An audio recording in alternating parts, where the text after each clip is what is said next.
Hello friends, this is दीपक।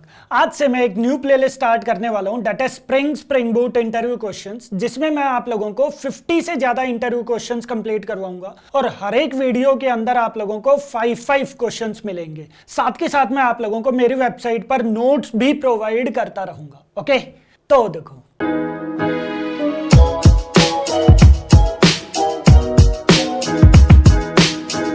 तो जितने भी इंटरव्यू क्वेश्चंस मैं आप लोगों को करवाने वाला हूं वो सारे आप लोगों को मेरी वेबसाइट पर मिल जाएंगे। ट्यूटोरियल्स या नोट्स के अंदर spring and Spring boot interview questions के अंदर सारे क्वेश्चंस मैंने आप लोगों को ऑलरेडी यहां पर प्रोवाइड कर दिए। ओके, तो हमारा यहां पर फर्स्ट क्वेश्चन है, that is why Spring and Spring Boot are important framework in Java as compare to servlet, JSP and JSF. आप लोगों को पता है कि पहले सर्वलेट, जेएसपी एंड जेएसएफ बहुत ज्यादा यूज होता था, बट आज की अगर हम लोग बात करें जावा के अंदर स्प्रिंग एंड स्प्रिंग बूट की बहुत ज्यादा डिमांड है। तो क्यों डिमांड है वो हम लोग एक बार समझ लेते हैं। तो फर्स्ट पॉइंट है हमारे पास, that is modern development practices. देखो, होता क्या था कि जब भी हम लोग जेएसपी, सर्वलेट, जेएसएफ यूज करते थे तो हम लोग पुरानी कोडिंग अप्रोचेस को यूज करते थे, जबकि स्प्रिंग एंड स्प्रिंग बूट के अंदर मॉडर्न डेवलपमेंट या फिर मॉडर्न कोडिंग अप्रोचेस का हम लोग यूज करते हैं, दैट इज डिपेंडेंसी इंजेक्शन या फिर AOP, that is aspect oriented programming.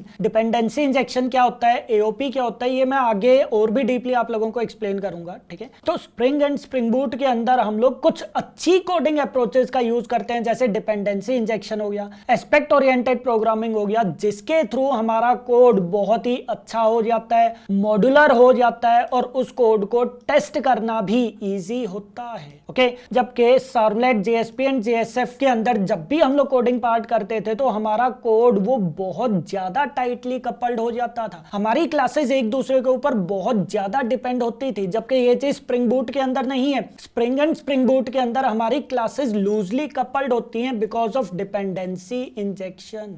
Okay, तो ये चीजें हम लोग धीरे धीरे आगे समझेंगे। ठीक है, तो servlet, JSP, JSF applications tend to have tightly coupled components making the code harder to maintain and test. उसकी वजह से, टाइटली कपल्ड होने की वजह से हमारा कोड मेंटेन करना बहुत डिफिकल्ट था और उसको टेस्ट करना भी डिफिकल्ट था। ओके, क्योंकि आप लोगों ने पढ़ा होगा फैक्ट्री डिजाइन पैटर्न, तो फैक्ट्री डिजाइन पैटर्न की वजह से हम लोगों को डिपेंडेंसी मैनेजमेंट मैनुअली प्रोवाइड करना पड़ता था, जबकि स्प्रिंग एंड स्प्रिंग बूट के अंदर ये ऑटोमेटिक है। ओके, तो ये डिसएडवांटेज होता है सर्वलेट, जेएसपी एंड जेएसएफ का, जो स्प्रिंग एंड स्प्रिंग बूट ने रिमूव कर दिया। ओके, देन सेकंड पॉइंट है हमारे पास, लाइट वेट एंड स्केलेबल। ध्यान रखना, स्प्रिंग और स्प्रिंग बूट की जितनी भी एप्लीकेशंस हैं वो बहुत ही ज्यादा लाइट वेट होती हैं।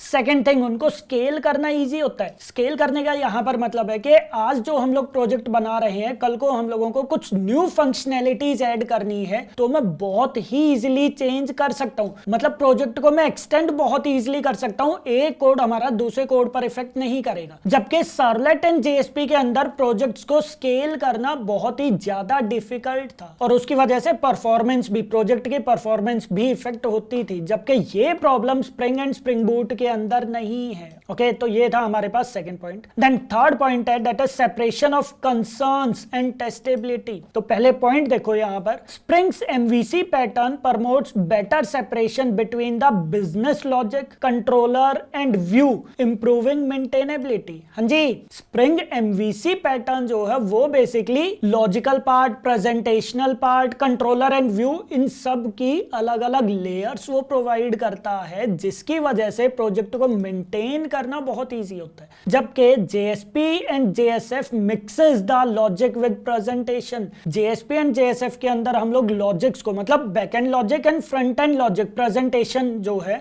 उन दोनों को मिक्स कर देते हैं, जिसकी वजह से कोड को मेंटेन करना बहुत डिफिकल्ट होता है। ओके, देन फोर्थ पॉइंट हमारे पास क्या है, that is rich ecosystem for enterprise needs. देखो, स्प्रिंग एंड स्प्रिंग बूट के अंदर हम लोग एंटरप्राइज एप्लीकेशंस क्रिएट करते हैं, तो स्प्रिंग जो है वो बहुत सारे एडिशनल फ्रेमवर्क्स प्रोवाइड करता है, जैसे spring data, spring security, spring cloud, इस टाइप से बहुत सारे मॉड्यूल्स वो प्रोवाइड करता है, जो कि बहुत ज्यादा इंपॉर्टेंट है एंटरप्राइज एप्लीकेशंस के लिए। जबकि इस टाइप के modules servlet, JSP, JSF provide नहीं करता। ओके, उनके अंदर हम लोगों को मैनुअली ये सारी चीजें इंप्लीमेंट करनी होती है, जबकि स्प्रिंग एंड स्प्रिंग बूट के अंदर ये सारी चीजें पहले से ही प्रेजेंट हैं। देन फिफ्थ पॉइंट है हमारे पास, that is easy integration with modern tools and APIs. Again ये भी बहुत इंपॉर्टेंट पॉइंट है कि Spring integrate seamlessly with modern databases, REST APIs and third party libraries. Spring को या फिर स्प्रिंग बूट को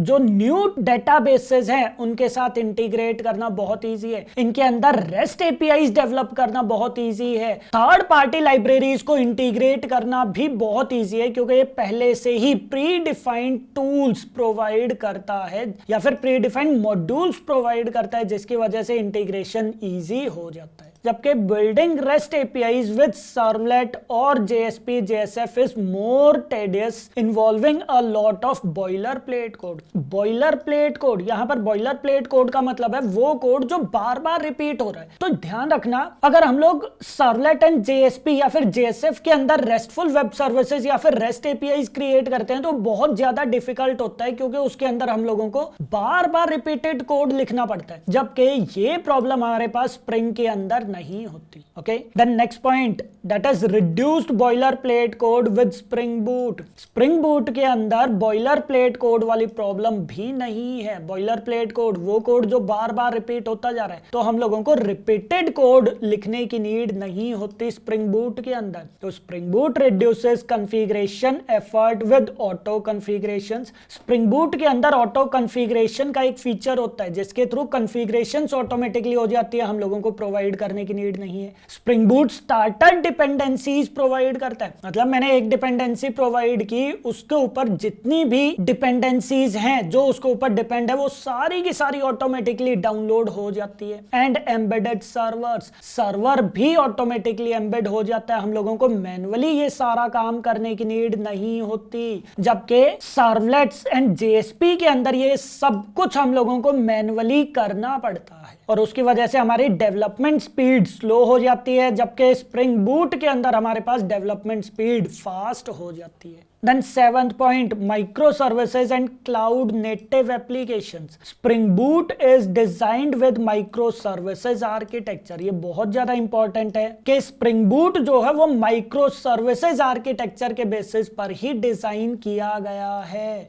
making it easy to build cloud native and distributed systems. तो microservices architecture की वजह से cloud native applications या फिर distributed applications डेवलप करना बहुत इजी है स्प्रिंग बूट के अंदर। तो माइक्रो सर्विसेज आर्किटेक्चर जो है वो बेसिकली न्यू आर्किटेक्चर है, पहले हम लोग मोनोलिथिक आर्किटेक्चर का यूज करते थे। तो माइक्रो सर्विसेज आर्किटेक्चर का कॉन्सेप्ट मैं आप लोगों को डीपली एक्सप्लेन करूंगा, आगे के ट्यूटोरियल्स में मैं आप लोगों को डीपली एक्सप्लेन करूंगा। ओके, जबकि जेएसपी एंड जेएसएफ के अंदर क्लाउड या फिर माइक्रो सर्विसेज एप्लीकेशंस डेवलप करना बहुत ज्यादा डिफिकल्ट है, क्योंकि उनके अंदर पहले से ही कुछ भी बनी बनाई डिपेंडेंसीज या फिर आर्किटेक्चर प्रोवाइड नहीं है। ओके, तो ये है हमारे पास 7 पॉइंट्स जो आप लोगों को ध्यान रखना है कि spring and Spring boot important framework क्यों होता है। ओके, या फिर अगर इंटरव्यू में ये भी पूछते हैं कि स्प्रिंग एंड स्प्रिंग बूट के एडवांटेजेस क्या हैं, तब भी आप लोगों को यही 7 पॉइंट्स बताने हैं इंटरव्यू के अंदर। तो सारे पॉइंट्स एक बार आप लोग डीपली पढ़ लेना। देन हम लोग आते हैं हमारे सेकंड इंटरव्यू क्वेश्चन पर, that is what is IOC in spring and explain it's use. IOC that is inversion of control, क्या होता है और उसका यूज क्या होता है। ओके,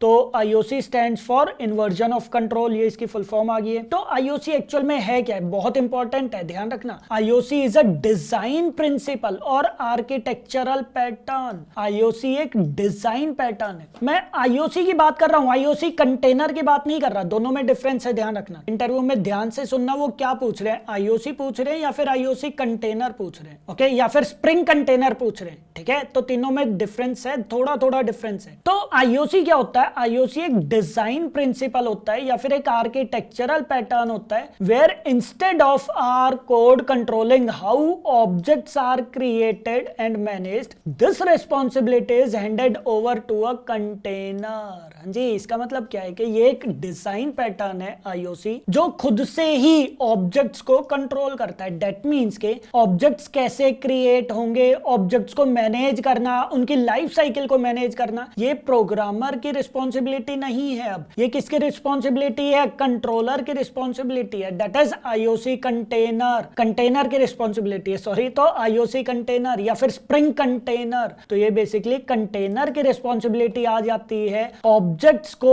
ऑब्जेक्ट्स जैसे सर्विसेज हो गए या फिर कंपोनेंट्स हो गए, जो मैं आगे प्रोग्रामिंग के थ्रू एक्सप्लेन करूंगा। तो ऑब्जेक्ट्स को क्रिएट करना, उनको मैनेज करना, उनकी लाइफ साइकिल मैनेज करना, ये सारी रिस्पॉन्सिबिलिटी प्रोग्रामर की नहीं है। ये सारी रिस्पॉन्सिबिलिटी ट्रांसफर होगी है कंट्रोलर के पास। कंट्रोलर खुद ही उसको मैनेज करेगा। तो इसका मैंने एक रियल वर्ल्ड एग्जांपल भी बता दिया है। जैसे आप लोग पार्टी करना चाहते हो और पार्टी के अंदर बहुत सारे अरेंजमेंट्स भी हैं जो करने हैं, जैसे फूड बाई करना, डेकोरेशंस प्रोवाइड करना, तो इस टाइप के बहुत सारे काम है। तो अब या तो ये ऑप्शन है कि वो सारे के सारे काम आप खुद ही करो, आप पार्टी भी दे रहे हो प्लस आप खुद ही फूड बाई कर रहे हो, खुद ही डेकोरेशन कर रहे हो, तो सोचो आपके लिए कितना डिफिकल्ट है। बट आपने ये सोचा कि यार मुझे पार्टी देनी है और आपने एक पार्टी प्लानर को हायर कर लिया, तो आपका सिर्फ मेन मोटिव है पार्टी प्रोवाइड करना, जबकि पार्टी प्लान करना, पार्टी प्लान करने का मतलब है कि फूड बाई करना, डेकोरेशंस प्रोवाइड करना, ये किसी दूसरे पर्सन की रिस्पॉन्सिबिलिटी आ गई है। तो द प्लानर, जिसको हम लोग आईओसी कंटेनर बोल रहे हैं, तो the planner takes care of all the details while we focus on enjoying the party. That means के जो पर्सन पार्टी प्रोवाइड कर रहा है वो पार्टी एंजॉय करेगा, जबकि फूड परचेज करना, डेकोरेशंस प्रोवाइड करना, ये सारी की सारी रिस्पॉन्सिबिलिटी पार्टी प्लानर की आ जाएगी। तो सेम यहां पर भी है कि आईओसी जो है वो क्या काम करता है? ऑब्जेक्ट्स को क्रिएट करना, उनको मैनेज करना, ये सारी रिस्पॉन्सिबिलिटी हैंड ओवर कर देता है कंटेनर को, जबकि प्रोग्रामर की रिस्पॉन्सिबिलिटी सिर्फ इतनी होती है कि वो बैकएंड को प्रॉपरली मैनेज करे, टोटली फोकस करे बैकएंड कोड के ऊपर। तो इससे बेसिकली डेवलपर की हेडेक थोड़ी कम हो जाती है। ओके, डेवलपर के लिए ये बहुत ज्यादा अच्छा पार्ट है आईओसी। देन आ जाते हैं आईओसी के यूज पर। आईओसी का यूज क्या होता है? That is simplifies code. Code हमारा सिंप्लीफाई हो जाता है क्योंकि ऑब्जेक्ट्स को क्रिएट करना, उनको मैनेज करना वो खुद ही संभाल रहा है, मैनुअली हम लोगों को करने की नीड नहीं है। आईओसी कंटेनर ही ये सारी चीजें हैंडल करेगा। Okay, then second point, loose coupling, बहुत ज्यादा इंपॉर्टेंट है कि हमारा कोड जो है वो एक दूसरे के ऊपर डिपेंड नहीं होता, एक दूसरे पर डिपेंड नहीं होता है, तो हमारा कोड नीट एंड क्लीन होता है और मॉड्यूलर होता है। अगर हम लोग कल को प्रोजेक्ट को एक्सटेंड करते हैं या फिर स्केल करते हैं तो इजी टू स्केल भी हो जाता है। क्यों? क्योंकि वो अलग अलग पार्ट्स के अंदर बना हुआ है। हमारी एप्लीकेशन के अंदर हर एक कॉन्सेप्ट अलग अलग रहेगा, एक दूसरे के ऊपर डिपेंड नहीं रहेगा, तो प्रोजेक्ट को स्केल करना भी बहुत इजी है। Making it easier to change और test them without affecting other parts, जिसकी वजह से प्रोजेक्ट को स्केल करना या फिर कुछ भी चेंजेस करना, प्रोजेक्ट को टेस्ट करना बहुत ज्यादा इजी होता है। तो मेन चीज है कि आईओसी की वजह से हम लोग लूज कपलिंग अचीव करते हैं। ओके, ठीक है। Then third point, easier testing. IOC की वजह से हमारे कोड को टेस्ट करना बहुत इजी होता है। Since objects are managed by container, we can easily swap out one object from another without changing the code that uses it. तो कंटेनर खुद ही ऑब्जेक्ट्स को मैनेज कर रहा है, जिसकी वजह से कोड को टेस्ट करना बहुत इजी होता है। ये जब आप लोग प्रोजेक्ट करोगे तब और भी अच्छे से आप लोगों को ये वाला पॉइंट समझ में आ जाएगा। देन नेक्स्ट पॉइंट है that is life cycle management. तो ऑब्जेक्ट्स की लाइफ साइकिल मैनेज करने की रिस्पॉन्सिबिलिटी किसकी है? आईओसी कंटेनर की। ओके, और आईओसी कंटेनर जो है वो आईओसी का ही एक इम्प्लीमेंटेशन है। तो आईओसी क्या होता है और उसका यूज क्या होता है बहुत इंपॉर्टेंट है, आप लोगों को पता होना चाहिए। ठीक है।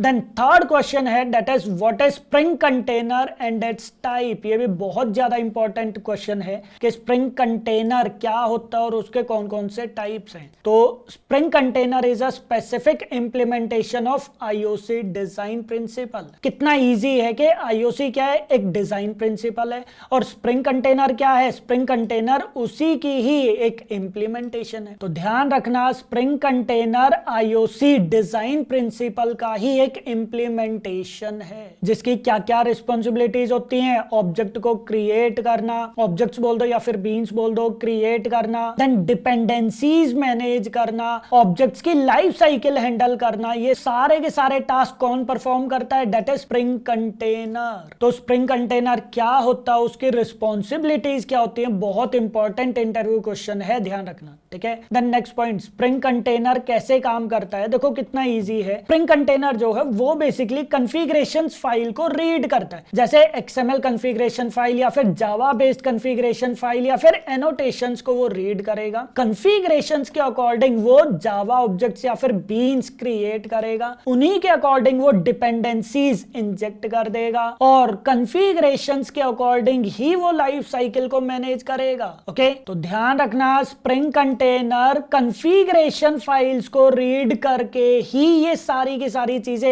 या फिर ये सारे टास्क परफॉर्म करता है। और हम लोग कॉन्फ़िगरेशन फाइल एक्सएमएल के थ्रू प्रोवाइड कर सकते हैं, जावा बेस्ड कॉन्फ़िगरेशंस हम लोग प्रोवाइड कर सकते हैं या फिर एनोटेशंस कॉन्फ़िगरेशंस भी हम लोग प्रोवाइड कर सकते हैं। तो ये भी अगेन मैं कोडिंग करके आप लोगों को दिखाऊंगा, हालांकि ये चीजें मैंने पहले भी बताई हुई है आप लोगों को, बट अगेन इंटरव्यू क्वेश्चंस के बेसिस पर ही मैं दोबारा से आप लोगों को एक्सप्लेन करूंगा। ओके, देन नेक्स्ट पॉइंट, हमारे पास बेसिकली टू टाइप्स के स्प्रिंग कंटेनर्स होते हैं। एक होता है बीन फैक्ट्री और एक होता है एप्लीकेशन कॉन्टेक्स्ट। बीन फैक्ट्री जो है वो ओल्ड है, ध्यान रखना, और एप्लीकेशन कॉन्टेक्स्ट वो न्यू कंटेनर है, ठीक है। तो मैंने कुछ पॉइंट्स भी लिख दिए कि बीन फैक्ट्री जो है वो लाइट वेट होता है और बेसिक आईओसी कंटेनर होता है। Then next point, only loads beans when they are requested, that is lazy initialization. Again ये भी इंपॉर्टेंट इंटरव्यू क्वेश्चन है कि लेजी इनिशियलाइजेशन क्या होता है। तो आप लोगों को बताना है कि लेजी इनिशियलाइजेशन का मतलब है कि बीन फैक्ट्री वो बीन्स को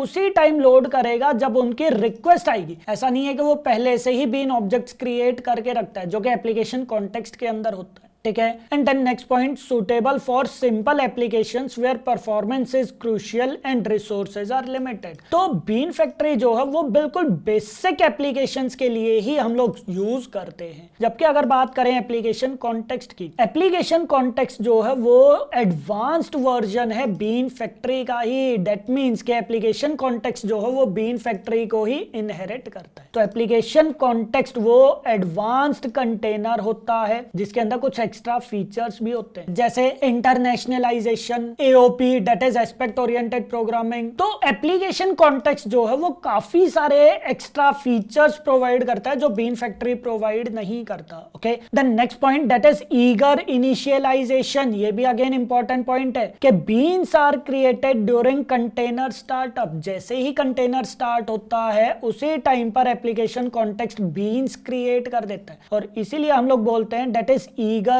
इनिशियलाइजेशन। जबकि बीन फैक्ट्री के केस में था हमारे पास that is lazy initialization. Okay, तो दोनों पॉइंट्स आप लोग डिफरेंसेस के अंदर भी बता सकते हो। Then next point, suitable for enterprise level applications. That means के एप्लीकेशन कॉन्टेक्स्ट के अंदर हम लोग एंटरप्राइज एप्लीकेशंस या फिर एडवांस लेवल की एप्लीकेशंस डेवलप कर सकते हैं। तो अगर आप लोगों को बीन फैक्ट्री और एप्लीकेशन कॉन्टेक्स्ट डीपली पढ़ना है तो आप लोगों को यहां पर मिल जाएगा दैट इज स्प्रिंग कोर के अंदर, स्प्रिंग कंटेनर के अंदर आप लोगों को ये देखो, यहां पर आप लोगों को काफी डीपली स्प्रिंग कंटेनर के कॉन्सेप्ट मिल जाएंगे। कौन कौन से स्प्रिंग कंटेनर होते हैं, बीन फैक्ट्री क्या होता है, उसके एडवांटेजेस, लिमिटेशंस क्या होते हैं, एप्लीकेशन कॉन्टेक्स्ट क्या होता है, ये सारी चीजें मैंने आप लोगों को बहुत डीपली एक्सप्लेन कर दिया। आप लोग यहां से पढ़ सकते हो। ओके, ठीक है। अब हम लोग अगेन आ जाते हैं हमारे नेक्स्ट फोर्थ इंटरव्यू क्वेश्चन पर, that is what are the responsibilities of Spring container और आईओसी कंटेनर। तो स्प्रिंग कंटेनर या फिर आईओसी कंटेनर की क्या रिस्पॉन्सिबिलिटीज होती हैं, ये भी बहुत इंपॉर्टेंट इंटरव्यू क्वेश्चन है। तो फर्स्ट है दैट इज बीन क्रिएशन, के बीन्स क्रिएट करने की रिस्पॉन्सिबिलिटी किसकी है, दैट इज स्प्रिंग कंटेनर की। तो it instantiates objects defined as beans in the configuration file और एनोटेशंस। ध्यान रखना, ये चीज का ध्यान रखना। देखो, स्प्रिंग कंटेनर जो है वो बीन्स क्रिएट करेगा, बट बीन्स क्रिएट वो किसके अकॉर्डिंग करेगा, कॉन्फ़िगरेशंस के अकॉर्डिंग। और कॉन्फ़िगरेशंस हम लोग कैसे प्रोवाइड करते हैं, या तो हम लोग एनोटेशंस के थ्रू प्रोवाइड कर सकते सकते हैं, या फिर जावा बेस्ड कॉन्फ़िगरेशंस प्रोवाइड कर सकते हैं, या फिर एक्सएमएल बेस्ड कॉन्फ़िगरेशंस प्रोवाइड कर सकते हैं। तो ध्यान रखना, Spring container bean objects create करेगा कॉन्फ़िगरेशन फाइल को रीड करने के बाद, जो भी हम लोगों ने वहां पर कॉन्फ़िगरेशंस प्रोवाइड की हुई है उसी के अकॉर्डिंग। देन सेकंड पॉइंट है that is dependency injection. Dependency injection काफी बार टर्म आ चुके हैं। डिपेंडेंसी इंजेक्शन का मतलब होता है कि अगर हमारे पास एक ऑब्जेक्ट वो किसी दूसरे ऑब्जेक्ट पर डिपेंड है तो ऑटोमेटिकली दूसरा ऑब्जेक्ट उस ऑब्जेक्ट के अंदर इंजेक्ट हो जाता है। ओके, तो डिपेंडेंसी इंजेक्शन का कॉन्सेप्ट मैंने पहले भी आप लोगों को करवाया हुआ है, एक बार आप लोग डीपली पढ़ लेना। हालांकि ये चीज मैं अभी आगे जाकर दोबारा से एक्सप्लेन करूंगा, इंटरव्यूज के अकॉर्डिंग ही किस टाइप से एक्सप्लेन करना है वो मैं आगे जाकर आप लोगों को एक्सप्लेन भी करूंगा, ठीक है। बट डिपेंडेंसी इंजेक्शन का मतलब होता है कि एक ऑब्जेक्ट जो किसी दूसरे ऑब्जेक्ट पर डिपेंड है तो उस ऑब्जेक्ट को पहले वाले ऑब्जेक्ट के अंदर इंजेक्ट करना। तो ध्यान रखना, डिपेंडेंसी इंजेक्शन भी बहुत ही बड़ी रिस्पॉन्सिबिलिटी होती है स्प्रिंग कंटेनर की। ओके, तो it resolves and injects the dependencies required by the bean. Basically एक बीन ऑब्जेक्ट को दूसरे बीन ऑब्जेक्ट के अंदर वो खुद ही इंजेक्ट करना है। किस टाइप से इंजेक्ट करना है वो भी ये खुद ही पता लगाता है। जैसे एक मैंने एग्जांपल भी दिया हुआ है, जैसे injecting order service into user service. User कभी भी कोई भी ऑर्डर प्रोवाइड करता है, जैसे मैं दीपक हूं, मैंने कोई खाने का ऑर्डर प्रोवाइड किया हुआ है, तो वो जो ऑब्जेक्ट है ऑर्डर सर्विस का, जो ऑब्जेक्ट है वो मेरे यूजर सर्विस वाले ऑब्जेक्ट पर डिपेंड हो गया। तो ऑर्डर सर्विस ऑब्जेक्ट को यूजर सर्विस ऑब्जेक्ट के अंदर इंजेक्ट करने की रिस्पॉन्सिबिलिटी किसकी आएगी? दैट इज स्प्रिंग कंटेनर की। Then third point, bean configuration management. हाँ जी, बीन्स को मैनेज करना, उनकी प्रॉपर्टीज और बिहेवियर को मैनेज करना, ये सारी की सारी रिस्पॉन्सिबिलिटी किसकी है? दैट इज स्प्रिंग कंटेनर की। तो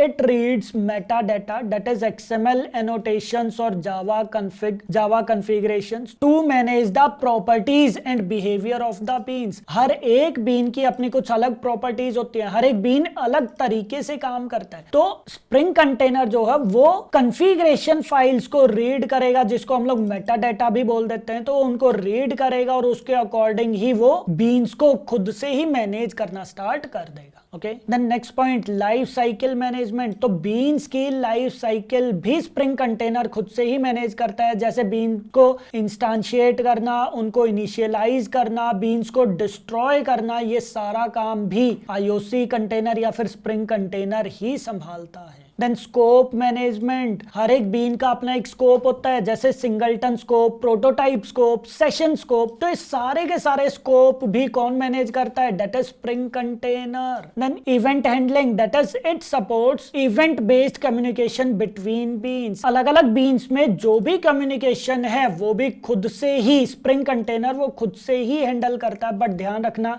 ये जो पार्ट हैंडल करेगा that is only in case of application context. ये responsibility bean factory container achieve नहीं कर सकता। ओके, तो ये 6 इंपॉर्टेंट रिस्पॉन्सिबिलिटीज मैंने यहां पर लिस्ट आउट कर दिया स्प्रिंग कंटेनर की। हालांकि और भी बहुत सारे काम होते हैं स्प्रिंग कंटेनर के, बट सबसे इंपॉर्टेंट जो रिस्पॉन्सिबिलिटीज है वो मैंने यहां पर लिस्ट आउट कर दिया है। ओके, देन फिफ्थ क्वेश्चन हमारे पास आता है, that is how to create Spring container. Spring container हम लोग कैसे बना सकते हैं? देखो, स्प्रिंग कंटेनर हमारे पास 2 टाइप्स के होते हैं। कौन कौन से? That is bean factory and application context. Okay, अब बीन फैक्ट्री और एप्लीकेशन कॉन्टेक्स्ट एक्चुअल में इंटरफेसेस है। ध्यान रखना, एक्चुअल में bean factory and application context क्या है? इंटरफेसेस है। इंटरफेसेस हैं तो उनकी जो इंप्लीमेंटेड क्लासेस है, जैसे बीन फैक्ट्री की इंप्लीमेंटेड क्लास है एक्सएमएल बीन फैक्ट्री, तो एक्सएमएल बीन फैक्ट्री का यूज करके हम लोग स्प्रिंग कंटेनर या फिर बीन फैक्ट्री कंटेनर क्रिएट कर सकते हैं। कैसे? That is bean factory equals to new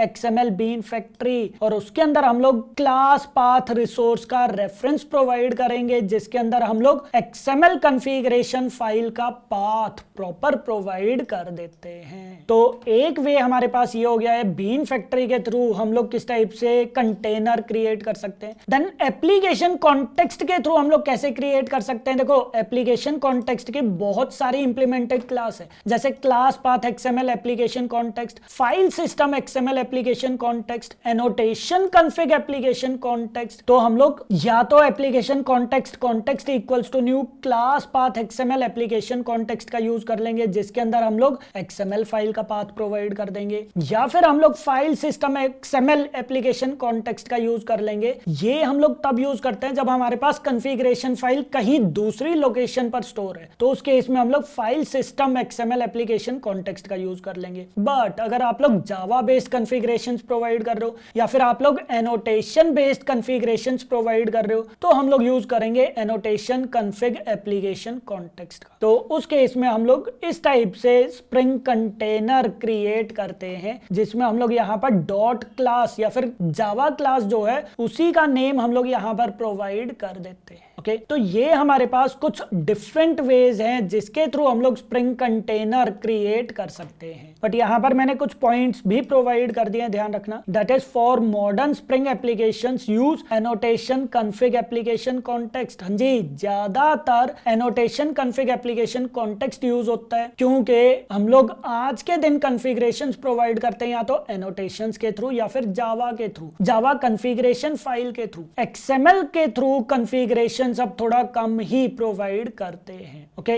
तो ये थोड़ा मॉडर्न अप्रोच है because it promotes type safety and avoids cumbersome XML files. तो एक्सएमएल फाइल्स की नीड अब नहीं होती। Okay, then next point, for legacy applications or when working with XML based configurations, we can use class path XML application context और file system XML application context। अगर आप लोग XML configuration files का use कर रहे हो जो basically legacy applications या फिर पुरानी applications के अंदर यूज होती थी, तो उसके इसमें हम लोग या तो class path XML application context का यूज कर सकते हैं या फिर file system XML application context का यूज कर सकते हैं। ओके, ठीक है। And then third point, web applications के लिए हम लोग यूज करते हैं that is web application context का। तो ये भी हमारे पास एक इंप्लीमेंटेड क्लास होती है एप्लीकेशन कॉन्टेक्स्ट की। तो ये कुछ इंपॉर्टेंट पॉइंट्स हैं जो आप लोगों को ध्यान रखने हैं। और अगर आप लोग डीपली पढ़ना चाहते हो application context and bean factory के लिए, तो उसके लिए मैंने अलग से ही नोट्स प्रोवाइड कर दिए हैं। ओके, तो